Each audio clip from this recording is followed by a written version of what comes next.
তো বন্ধুরা এখন কিন্তু আমি পৌঁছে গেছি এটা ঘাটশিলাতে। আর ঘাটশিলার মধ্যে রয়েছে দারুণ একটা জায়গা।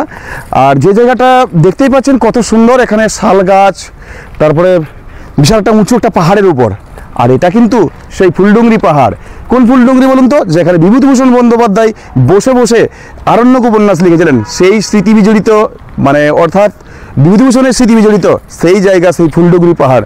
তো জায়গাটা কিন্তু অসাধারণ সুন্দর লাগছে, দারুণ লাগছে। আর দেখতেই পাচ্ছেন পুরো গাছের ছায়া, বেশ বড় বড় গাছ।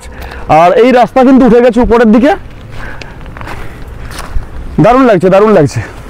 তবে বেশি উঁচু নয়, কিন্তু হাঁটতে হবে হালকা একটু, দিলেই কিন্তু আপনারা পৌঁছাতে পারবেন এই স্থানে। বাহ, দেখুন। আর এখান থেকে কিন্তু টাটানগরের যে শহরটা, সেই টাউনটা কিন্তু এখান থেকে খুব সুন্দর কিন্তু দেখা যায় এই ফুলডুংরি পাহাড় থেকে। তো আমরা এখন যাব পাহাড়ের উপর দিকে, একটু উঠবো।